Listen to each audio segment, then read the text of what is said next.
What's up YouTube, and welcome to my garage. I'm going to be showing you how to fix your door lock actuators on your Landcruiser or LX470.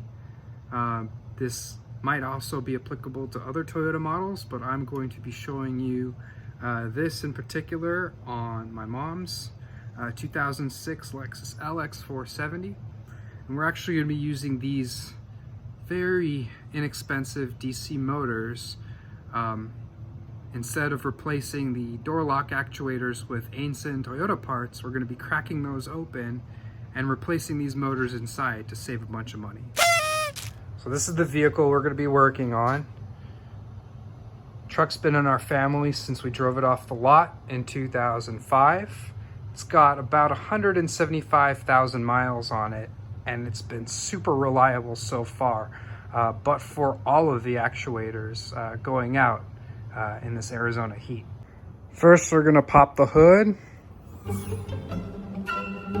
Then we're gonna disconnect the negative terminal of the battery with a 10mm wrench. This is to ensure that I can leave the doors open and the battery won't drain. So we're gonna start by getting the door panel off. This is pretty simple to do when you prepare the right tools. I'd recommend a set of these panel poppers. We're going to use this one or this one. And you're going to also need a very small flathead and a standard size Phillips screwdriver. Going to take our small flathead and use it to pry these off carefully. Here and here. That's going to leave 2 Phillips head screwdrivers. I've also got to get this off. I'm going to use this popping tool, and the tab is actually on the front, so we're going to want to push back and up. Back and up. If you try to go the other way, it's not going to go all right. So I'm going to use this to get some leverage here. So that's off. You can see it's connected with the harness. We'll just disconnect that and we'll move to the door lock. So this one's a bit tricky. Actually gonna have to open, pull this plastic tab off here, and then the release tabs are just on the top and bottom here, and you're gonna actually push up to expand and out. And I'm gonna use my small flathead to do that. So you can start to see I've gotten it out, but don't forget to remove this in the middle. Then it's time to just take our Phillips head screwdriver, and we're going to take it to all the exposed Phillips fasteners here and here. There's one in the door recess, and there'll be a few underneath this piece of trim here. There'll be like 3 of them. So you'll have to lift up the weather stripping and just remove all of those Phillips fasteners. We got to remove this as well. That just pulls off like that, and that's going to help us get the panel off. And finally, we've got these small plastic push pins here and here. And then don't forget there's one on the inside as well. And to get those out, you're gonna push into the center. See how it's depressed? And now the whole body should just pull out like that. And these can be pretty fragile with age, so just be very careful. Make sure you're pushing in all the way. So you have to lift up. The panel actually clips in right in between the windowsill and the door. So there's actually a couple of connectors for the side lights, and that we'll have to just disconnect so that we can free the panel. So with the door panel free, I'm now just going to move it off to the side, and you should be left with an exposed door.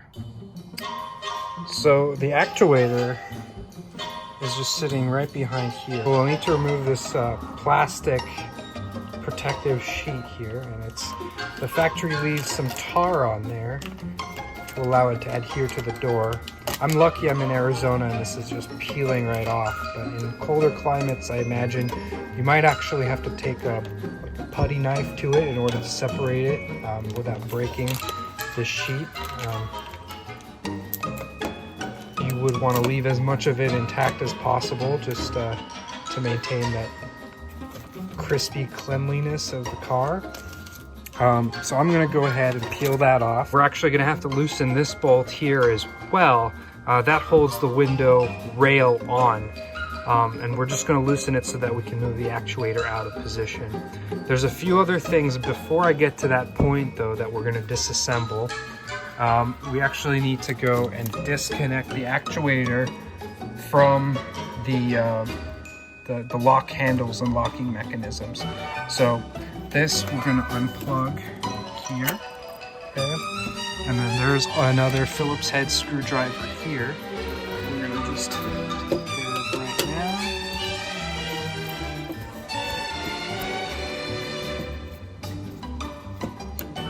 Okay.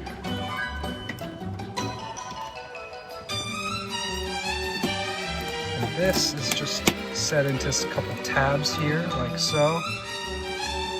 And so you can see that these are just guides for the lock cables, and we're just going to be removing the metal tabs from within so that we can actually remove the whole lock. To remove this 10mm which holds the window rail down, and so the actuator housing actually gets sandwiched in between the rail and the door frame. So I've peeled this off, gotten the door lock off, or the handle rather. We just need to pop this white panel off. Just some pop pins there. I need my other hand to do this. So now we're going to get to some of the more tricky parts of the installation. We're going to be removing the actuator's connections to the door. It's hard to see here, but there are these two rods with these plastic pins on them. This one is usually yellow, this one's white for whatever reason, and then this one's usually red and that one's pink. Again, testament to how much these plastic parts wear here in the desert. This is the door lock, and you're going to want to be very careful of this because I've actually broken this on the other door. You have to keep this on this is like a rotating cam sensor that tells, I guess, whether or not the door lock is engaged. It's very easy to break one of those tabs off, and I had to use some like super glue to get it back on there. But yeah, we don't actually need to be touching that, so just be very careful to work around it. So see how this just lifts off. So it takes some force to get it disengaged from the rod, but once it is, lift it out of the way and then push this rod out from here, and it's going to take some force. So push it out. Star bit.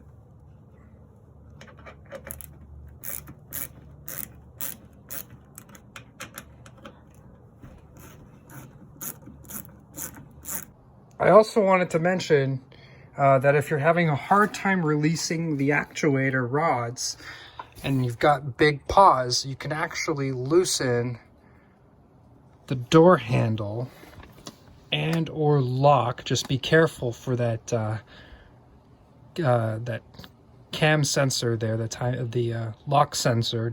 But you can actually loosen the handle, and just so that it doesn't mar your paint. Be careful because it will. The handle is kind of heavy and it will fall on and potentially scratch the paint on the door. But if you've got big paws and you can't get into unlatch those clips from those plastic pieces there, then that's an option as well. So with all of these fasteners removed, including the window guide, we can actually begin to free the actuator.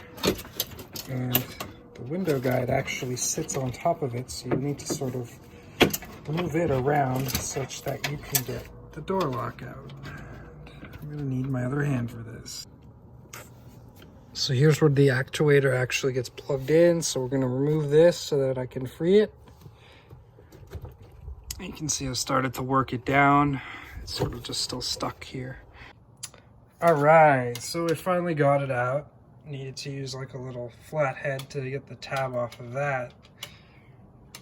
Disconnected, but here's the actuator mechanism. It sort of sits like this. You can see those two rods where we released. One's for the door handle and one's for the lock.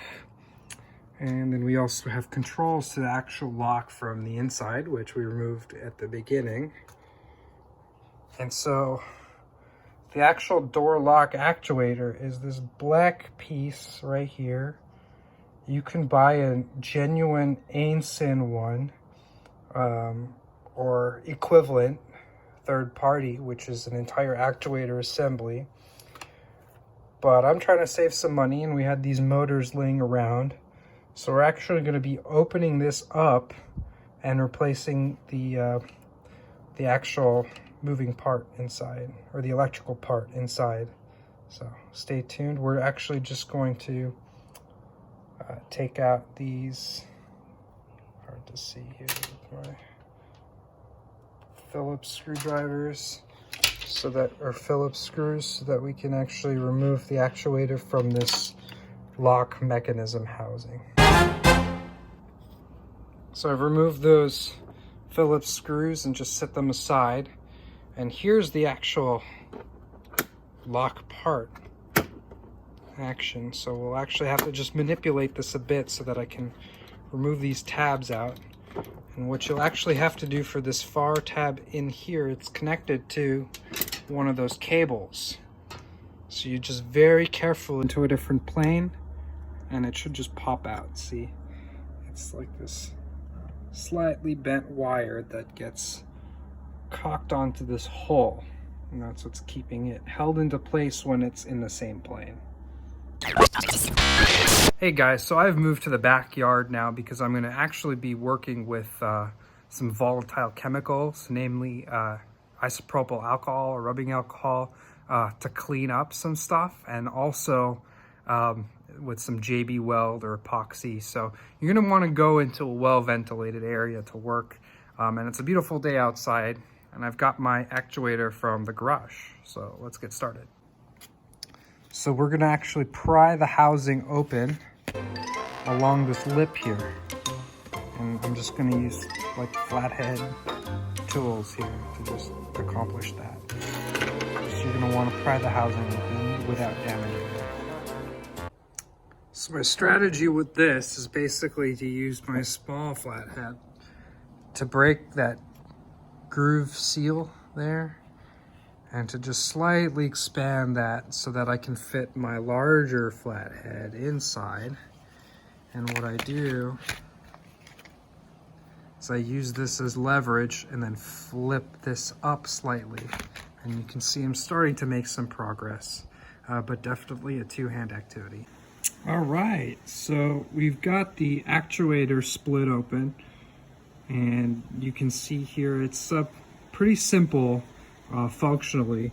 You've got that DC motor here, which is attached to the worm gear, and this worm gear sits inside this housing and spins this larger gear here in either direction, and that will cause, it's spring loaded, and that will cause this to move in one direction or the other as this hemispheric gear catches on either side of this internal lock lever. So really it doesn't matter what position you end up leaving this in, because it's just going to catch and move it over to the next as such.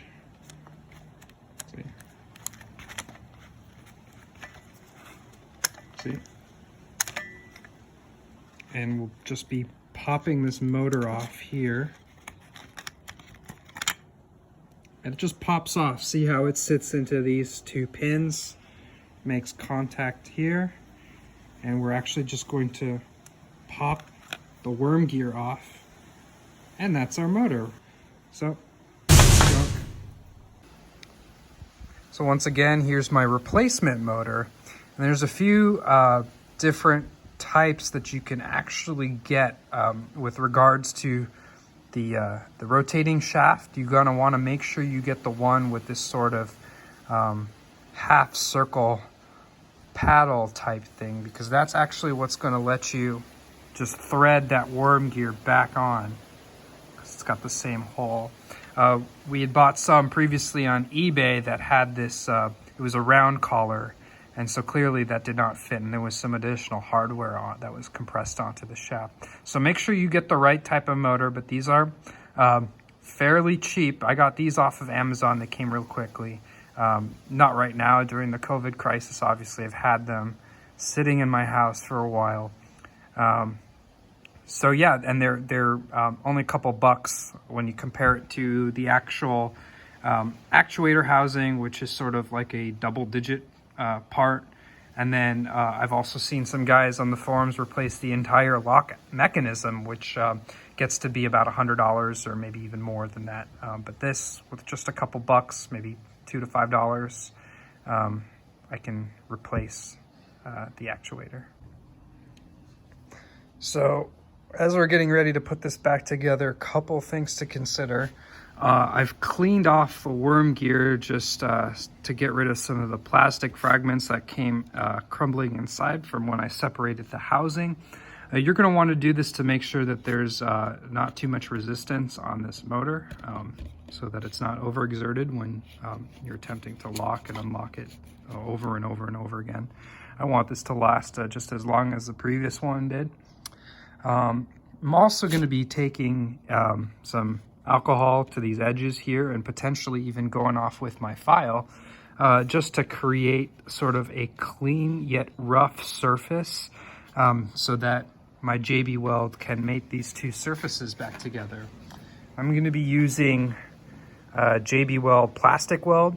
Now, I've actually done this using Harbor Freight epoxy, and it worked for about a week before the housing cracked again open, and the motor was just freely spinning. If this housing is not tightly attached, that motor will just, it will function, but it will continue to just spin freely and not engage those gears. So you wanna make sure you have a good, strong bond to hold this back together. And so I'm using this JB Weld plastic weld. I'm sure others will work comparably, but just letting you know, I have some good experience with this product here. Again, the whole idea behind this is to clean the seams of this housing such that we have a good glue joint that forms when we reclose it. Now, I did clean off some of the grease inside here because there was some particulate stuck onto the grease, and that obviously creates some resistance.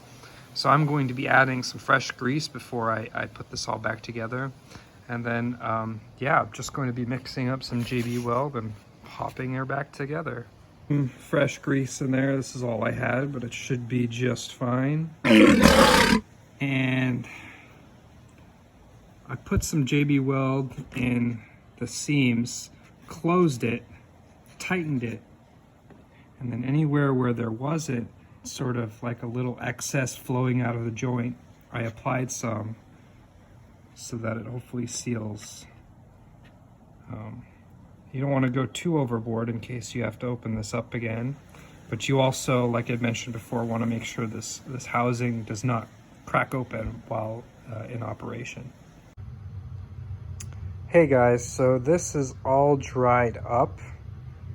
You can see the glue joint is pretty much surrounding the entire housing,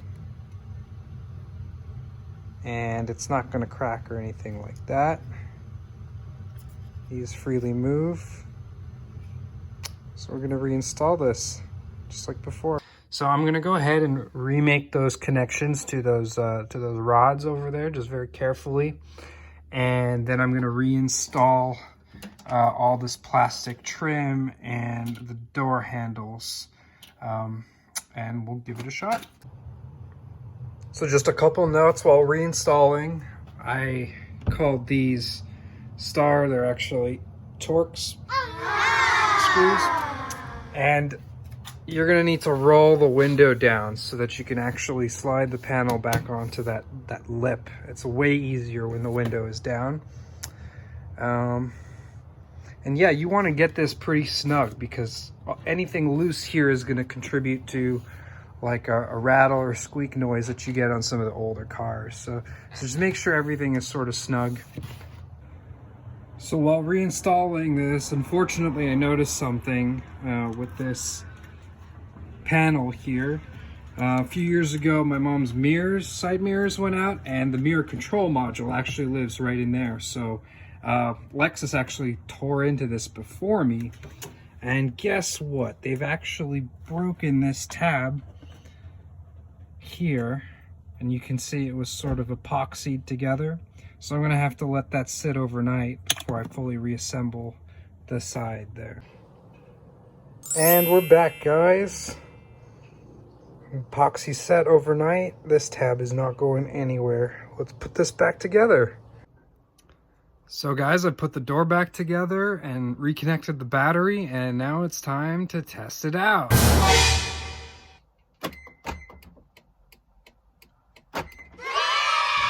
Actually got to take care of the trunk next because it's also behaving the same way.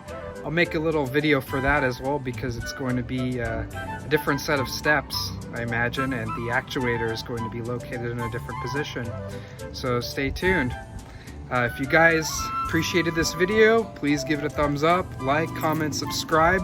I'll be making more car videos and more technology videos here on this channel, so stay tuned.